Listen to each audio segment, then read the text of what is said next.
পরপুরুষ নয় বরঞ্চ আয়ুষের সঙ্গে কুসুমের শুভদৃষ্টিটা সম্পন্ন হলো। হ্যাঁ বন্ধুরা, ভিডিওতে লাইক দিয়ে দেখতে থাকুন। যে মুহূর্তে কিনা রাতুলকে কোথাও খুঁজে পাওয়া যাচ্ছে না, এই কথা শোনা মাত্রই কুসুম যখন নিজের পান পাতাটা সরিয়ে ফেলে, তার পর মুহূর্তে যখন কিনা কুসুমের সামনাসামনি মুখোমুখি হয়ে যায় আয়ুষের, এবং আয়ুষ যখন কুসুমের দিকে এক দৃষ্টিতে তাকিয়ে থাকে এবং কুসুমও যখন আয়ুষের দিকে এক দৃষ্টিতে তাকিয়ে থাকে, ঠিক সেই মুহূর্তে পুরোহিত মশাই বলতে থাকে যে এদিকে তো বরকনের শুভদৃষ্টি হয়ে গিয়েছে। ঠিক সেই মুহূর্তে ইন্দ্রাণী গাঙ্গুলি বলতে থাকে যে পুরোহিত মশাই, আপনার কি মাথা খারাপ হয়ে গেছে? বলুন, আপনি কী সব উল্টোপাল্টা কথা বলছেন বলুন তো। ও হলো কি আমার বড় ছেলে, ইন্দ্রাণী গাঙ্গুলির বড় ছেলে আয়ুষ্মান গাঙ্গুলি, ও কোনো মতেই বড় হতে পারে না।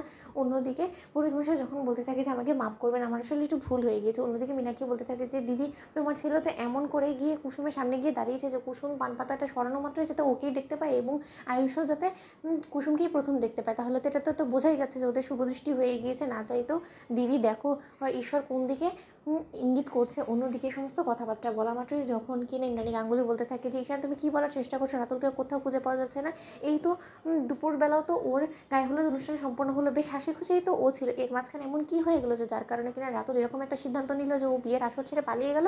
অন্যদিকে দেবলীনা বলতে থাকে আন্টি, তার মাঝখানে অনেক কিছু ঘটে গেছে যেই সম্পর্কে কিনা তোমার কোনো রকম কোনো ধারণা নেই। তার কারণ তুমি হয়তো বা জানো না যে যেখানে কিনা তুমি স্ট্রিক্টলি বলে দিয়েছিলে যে বিয়ের পিঁড়িতে বসার আগ অবধি বরকনে কোনো মতে একে অপরের মুখ দেখবে না, কিন্তু তাও তোমার সকল কথা অমান্য করে রীতিমতো কুসুমের সঙ্গে মুখোমুখি দেখা হয়েছে রাতুলের। এবং যখন কিনা তুমি রাতুলের গায়ে হলুদ সম্পন্ন করে রাতুলকে চান করার জন্য যখন কিনা যেতে বলেছিলে, তখন রাতুল অন্য কোথাও না গিয়ে বরঞ্চ ও কুসুমের ঘরে গিয়েছিল এবং সেই মুহূর্তে ওদের মধ্যে এমন কিছু একটা কথা হয়েছে, আমি ড্যাম শিওর কুসুম হয়তো বা রাতুলকে ভাগিয়ে দিয়েছে। কিছু একটা তো ও চক্রান্ত করছে, সেটা আমি আগেও আন্দাজ করতে পেরেছি। কি কুসুম চুপ করে দাঁড়িয়েছো কেন বলো? ঠিক সেই মুহূর্তে দীপালি যখন বলতে থাকে যে দেবলীনা ম্যাডাম, আপনার কোথাও ভুল হচ্ছে, কুসুম এমন কিছু বা কেন করতে যাবে বলুন তো? হাজার হোক ওরও তো রাতুলের সঙ্গে বিয়েটাতে সম্মতি ছিল, তা সত্ত্বেও কেন রাতুল চলে গেলো সেটা তো রাতুলকে জিজ্ঞেস করার দরকার, তাই না? এটা তো নিশ্চয়ই কুসুমের দোষ না।